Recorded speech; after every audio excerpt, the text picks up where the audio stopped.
ಶೆಟ್ರ್ open ಇಡಿ ಅಶೋಕ್, ಕೆಳಗೆ ಮಾಡಬೇಡಿ ಅಶೋಕ್. ಇಲ್ಲ ಹಂಗೆ ಆಗೋದಿಲ್ಲ. ಬಟ್ ನಾನು ಹೇಳ್ತಾ ಇದ್ದೀನಿ, ಹಿಂಗೇನು ಶೆಟ್ರ್ ಕೆಳಗೆ ಮಾಡಬೇಡಿ ಅಶೋಕ್. ನನ್ನ ಮಾತು ಕೇಳ ಅಶೋಕ್. ಶ್ರೀಕಾಂತ್ ಶೆಟ್ರ್ ಬಂದ್ ಮಾಡಿ ಪ್ಲೀಸ್. ಶೆಟ್ರ್ ಬಂದ್ ಮಾಡ್ಬೇಡಿ. ನಾವು ಮಾತಾಡ್ತಾ ಇದೀವಿ ಅಲ್ಲ, ಅವ್ರ ಹತ್ರ ಮಾತಾಡ್ತೀವಿ.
ನನ್ನ ಜೊತೆ ಒಂದ್ 5 ನಿಮಿಷ ಮಾತಾಡಿ, ಮತ್ತೆ ನಾನು ಎಲ್ಲಿ ಮಾತಾಡಬೇಕು ಮಾತಾಡ್ಕೊಂಡು ಬರ್ತಾರೆ.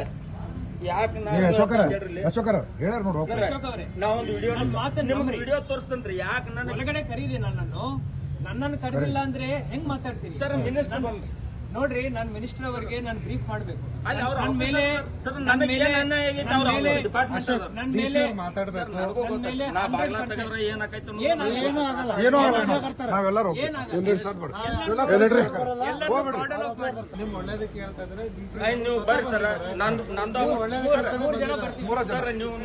ಮೂರಲ್ರಿ, ಎಲ್ಲಾರು ಬರ್ರಿ. ನಂದೊಂದ್ ಐತ್ರಿ. ನಾ ಏನ್ ಹೇಳತ್ತೀನಿ ನೋಡ್ರಿ ಸರ್, ಬರಾಕ್ರಿ ಬಾಗ್ಲಾ. ನನ್ನ ಸಹೋದರ ನಾವಿಬ್ಬರು ಬರ್ತೀವಿ ಸರ್. 1 ಸೆಕೆಂಡ್, ನೀವು 10 ಜನ ಬರ್ರಿ, ಆದ್ರೆ ನಾನು ಒಂದರಿ.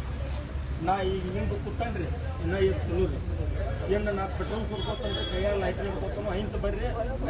ಉಳಿದವ್ರು ಯಾರ ಬಂದ್ರು ಈಗ ನಾವು 3 ಜನ ಬರ್ತೀವಿ ಸರ್. ನಾ ಮೂರ್ ಜನ ಹಿಂಗೆ ಮಾತಾಡ್ತಿರ್ತೀವಿ ಸರ್. DC ಅವ್ರ ಅಲ್ರಿ, 3 ಜನ ನನಗೆ. ನಮ್ಮದು 3 ವರ್ಷ ಆತ್ರಿ ಸರ್ ಫ್ಯಾಕ್ಟ್ರಿ. 200 ಸರ್. ಇವತ್ತು ಇವ್ರು ಬರ್ತಾರ್ರಿ, ಇವ್ರು ಬಂದ್ಬಿಟ್ಟು ಈಗ 6 ತಿಂಗಳಾಯ್ತು. 6 ತಿಂಗಳಿಂದ ಅವ್ರದ್ದು 6 ತಿಂಗಳು ಅವರಿಗೆ DC ಅವ್ರಿಗೆ ಭೇಟಿ ನನಗೆ ಪರ್ಮನೆಂಟ್ ಅವ್ರಿಗೆ ತಮ್ಮ ಸೊಲ್ಯೂಷನ್ ಪ್ರಾಬ್ಲಮ್ ಹೇಳಿದ್ರೆ ಸೊಲ್ಯೂಷನ್ ಎಲ್ಲಿಂದ ಬರ್ತಾರೆ ಸರ್? ಅಶೋಕ್ ಅವರೇ, ನನ್ನ ಮಾತು ನಂಬ್ರಿ. ಅಶೋಕ್ ಅವರೇ, MS ಎಲ್ಲರೂ ಅವರೆಲ್ಲ ಬೇಡ, ನನಗೆ ಬ್ಯಾಡ್ರಿ ಅವರಿಂದ ಅಲ್ಲ. ಜಿಲ್ಲಾಧಿಕಾರಿಯಾಗಿ ನಾನ್ ನಿಮ್ ಜೊತೆ ಮಾತಾಡ್ಲಿಕ್ಕೆ ಒಳಗಡೆ ಬರ್ತಾ ಇದ್ದೀನಿ ಸರ್. ನಾವು ಇನ್ನ ತನಕ ನಾ ಏನು ಮಾತಾಡ್ಬಾರ್ದು ಅನ್ನೋದತ್ರಿ. ಮಾನ್ಯ ಈಗ ವಾದ ವೀಕ್ ಬೇಡ್ರಿ, ಅದು ದೂರಿನ ಎಲ್ಲಾರು ಬೇಡ. ನೀವು ಬಂದ ಮೇಲೆ ತಿಂದ ಹೇಳ್ತಾರೆ sir. Excise sir, state excise ಅವ್ರನ್ನ ಯಾರು ಮಾತಾಡಿ ಓರಲ್ಲಿ ಇದನ್ನ ಕೊಟ್ಟಾರ ನನ್ನ ಅವ್ರು ಹೇಳಿದ ಪ್ರೂಫ್ ಐತ್ರಿ. ಅಶೋಕ್ ಅವರೇ, ನೀವ ಹೇಳಿ ಕಳ್ಸಿದ್ದೈತಿ. ಅದು ಅವ್ರ ಸಿಬ್ಬಂದಿ ಕೊಟ್ಟ ಡ್ರೆಸ್ ಹಾಕಿ ಕಳ್ಸ್ಯಾರ್ರಿ. ಎಕ್ಸೈಸ್ ಅವರೇ, ಎಕ್ಸೈಸ್ ಡ್ರೆಸ್ ಹಾಕೊಂಡು ಮಲ್ಲಿಕಾರ್ಜುನ್ ಅವ್ರ ಫ್ಯಾಕ್ಟ್ರಿಯನ್ನು ಒಬ್ಬ ಅಧಿಕಾರಿ ನಮ್ ಫ್ಯಾಕ್ಟ್ರಿ ವಿಸಿಟ್ ಎಕ್ಸೈಸ್ ಡಿಪಾರ್ಟ್ಮೆಂಟ್ ಅವ್ರು ಕರ್ಕೊಂಡ್ ಬರ್ತಾರಂದ್ರ ಹೆಂಗ ನಂಬಿಕೆ ಇಡ್ಲ್ರಿ ನಿಮ್ಮ ಅಶೋಕ್ ಅವರೇ? ಅದನ್ನ ನಾ ವಿಡಿಯೋ ಬೇಕಾದ್ರೆ ನಾ ಕೊಡ್ತೇನ್ರಿ ಅಶೋಕ್ ಅವರೇ. ಅದ್ರ ಸಹಿ ಮಾಡಿ ಬಂದೈತ್ರಿ ಎಕ್ಸೈಸ್ ಇನ್ಸ್ಪೆಕ್ಟರ್ ನಮಗೆ ಒಪ್ಕೊಂಡು ಹೋದೈತಿ. ಆಯ್ತ ನಾ ಹೆಂಗ್ ಮಾಡ್ರಿ? ಸದ್ಯಕ್ಕೆ ಇಷ್ಟ 1-2 ನಿಮಿಷ ಇದು ಹೆಂಗ್ ವಿಶ್ವಾಸ ಹೆಂಗಿಲ್ರಿ ಡಿಪಾರ್ಟ್ಮೆಂಟ್ ಮೇಲೆ ನನಗೆ ಫೋನ್ ಸ್ಟಾಪ್ ಮಾಡಿಸಿ ಹಿಂದಗಡೆ. ಫೋನ್ ಸ್ಟಾಪ್ ಮಾಡಿ 1-2 ನಿಮಿಷ ಸ್ಟಾಪ್ ಮಾಡಿ. ನೀವು ದಯವಿಟ್ಟು ಸ್ಟಾಪ್ ಮಾಡಿ. ಇದು ಬಹಳ